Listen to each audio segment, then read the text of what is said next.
Aujourd'hui, on va présenter une leçon de conjugaison de l'unité 10, le présent de l'impératif. Donc, vous pouvez lire une petite présentation de l'impératif.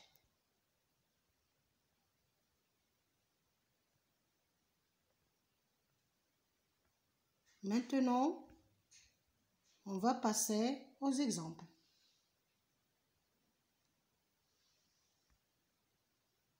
Mange ta soupe. Soyez tolérants. Faites vos devoirs. N'ayez pas peur des étrangers. Finissons notre travail administratif.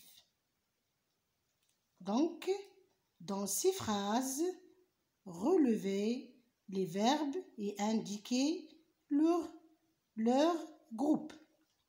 Donc, mange ta soupe. Donc, quel est le verbe dans cette phrase? On a le verbe manger. C'est très bien. La deuxième phrase, on a le verbe être. Donc, dans la première phrase, quel est le groupe de ce verbe? Oui, c'est bien, c'est ce verbe appartient au premier groupe. La deuxième phrase, le verbe être appartient au troisième groupe. La troisième phrase, faites vos devoirs. Le verbe, c'est le verbe faire. C'est un verbe de troisième groupe. Donc ici, la quatrième phrase, n'ayez pas peur des étrangers. Donc, c'est le verbe avoir. Il appartient au troisième groupe. Finissons notre travail administratif. Donc ici, c'est le verbe finir. C'est un verbe de deuxième groupe. Donc ici, qu'est-ce que vous remarquez? C'est bien. On remarque que ces verbes ne sont pas précédés d'un pronom sujet. Donc ici, mange ta soupe. Donc quel est le sujet de ce verbe? Donc ici, ce verbe ne contient pas sujet, mais c'est la deuxième personne du singulier. Soyez tolérants. Donc ici, c'est la deuxième personne du pluriel. Faites aussi, c'est la deuxième personne du pluriel. Ici, c'est la deuxième personne du singulier. Finissons, c'est la première personne du pluriel. Donc ici, on remarque aussi que ces phrases expriment soit un ordre, soit un conseil, soit une interdiction. Et on remarque aussi que ces phrases ne se conjuguent qu'à trois personnes.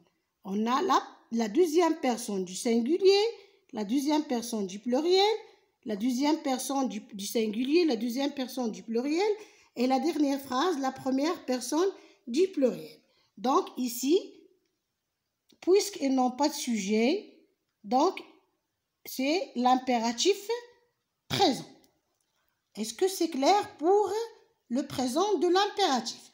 Maintenant, on passe à « je retiens ». Donc ici, le mode impératif sert à donner un conseil, un ordre ou une interdiction.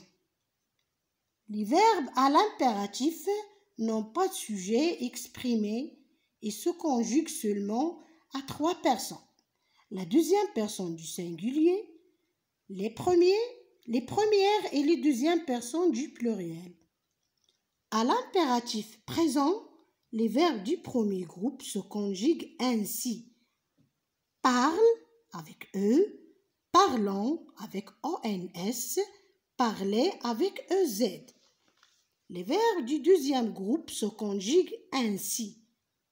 Choisis avec S à la fin, choisissons avec ONS, choisissez avec EZ. On passe au verbe du troisième groupe. Les verbes du troisième groupe ont souvent des conjugaisons irréguliers, de même que les auxiliaires avoir et être. On va voir les exemples. On a le verbe savoir, sache, sachant, sachez.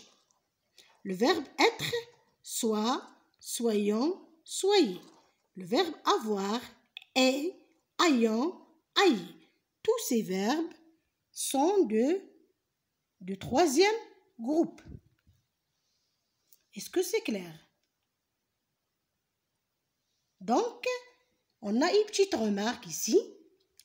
À la deuxième personne du singulier, les verbes qui se terminent par E ou A prennent un S quand ils sont suivis de ON ou Y. C'est-à-dire, à la deuxième personne du singulier, c'est-à-dire tu, les verbes qui se terminent par E ou A prennent un S quand ils sont suivis de ON ou Y. On va donner un exemple. Mange-en. Ici, on a ajouté le S parce que, ici, on a ajouté le S parce qu'on a le pronom on. Vas-y, c'est le verbe aller. On a ajouté le S parce qu'on a le pronom Y.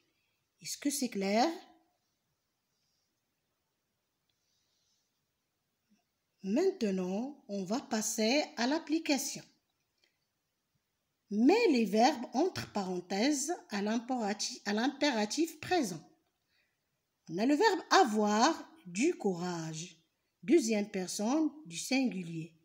Corrigez vos fautes et être attentif à la ponctuation. Deuxième personne du pluriel. Choisir la bonne réponse. Première personne du pluriel. Est-ce que vous avez compris? Donc, on va faire la correction, la séance prochaine. Merci de votre attention.